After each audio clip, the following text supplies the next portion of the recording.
Hello दोस्तों। आज हम आपके लिए एक और नई कहानी लेकर आए हैं, खरी कमाई।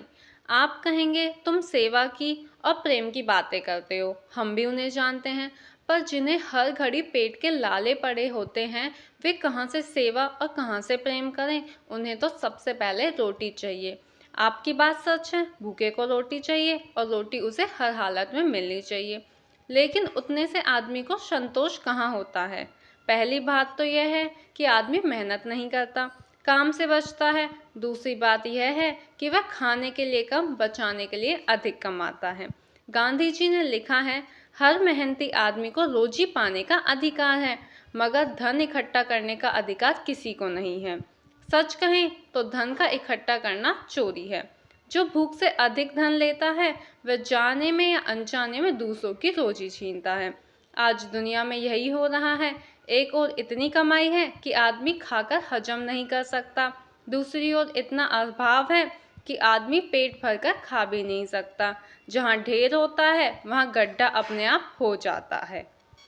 एक बुढ़िया की बड़ी मज़ेदार कहानी है। एक बड़ी गरीब बुढ़िया थी, बेचारी तंगी के मारे हैरान रहती थी।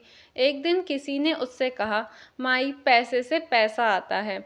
वे बेचारी कहीं से एक पैसा जुटा लाई और पैसे के ढेर के पास खड़ी होकर लगी उसे पैसा दिखाने।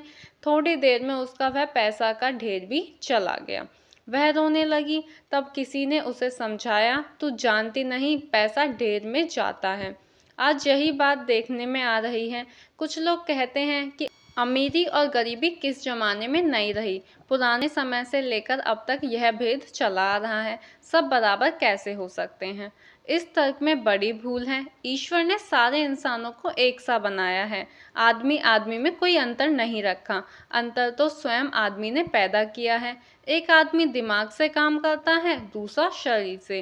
पहले को हम बड़ा मानते हैं और उसे अधिक पैसा देते हैं, दूसरे को किसान मजदूर कहकर छोटा मानते हैं और उसकी कम कीमत लगाते हैं। लेकिन यह न्याय नहीं है। जो दिमाग से काम करता है उसे भी खाने को अन्न चाहिए, और अन्न बिना शरीर की मेहनत के नहीं मिल सकता।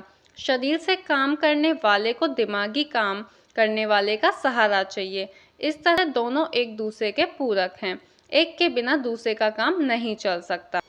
पर आज का समाज उन्हें एक दूसरे का पूरक या साथी मानता कहाँ है। बुद्धि से काम करने वाला शरीर की मेहनत को छोटा और ओछा मानता है और उससे बचता है।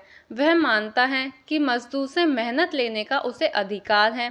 वह यह नहीं मानता कि मजदूर के प्रति उसका कोई कर्तव्य भी है।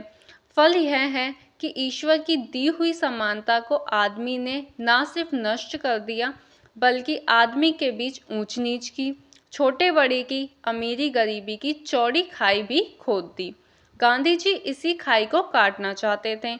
उन्होंने राम राज्य की जो बात कही थी, उसके पीछे यही भावना थी। वे चाहते थे कि एक भी आदमी बिना अन्न के ना रहे, सबको पहनने को कपड़े और रहने को घर मिले, सबको पढ़ाई लिखाई की सुविधा मिले और हारी बीमारी के लिए दवा की व्यवस्था हो, यानी सबको विकास की समान सुविधाएं हों। उनका तो यहाँ तक कहना था कि जब तक एक भी आंख में आंसू है, तब तक लड़ाई की मंजिल पूरी नहीं हो सकती। यह खाई एकदम दूर हो जाए तब तो कहना ही क्या। लेकिन आज के ज़माने में वह बिल्कुल दूर ना हो सके तो कम तो हो ही जानी चाहिए। हमारे समाज की बुनियाद नए मूल्यों पर रखी जानी चाहिए।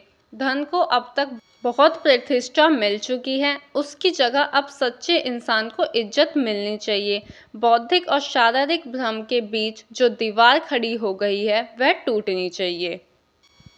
भ्रम का शोषण बंद होना चाहिए। हमारे सारे काम इंसानों को, गरीबों के उस प्रतिनिधि का, जिन्हें गांधी जी ने दरिद्र नारायण कहा था, सामने रखकर होने चाहिए।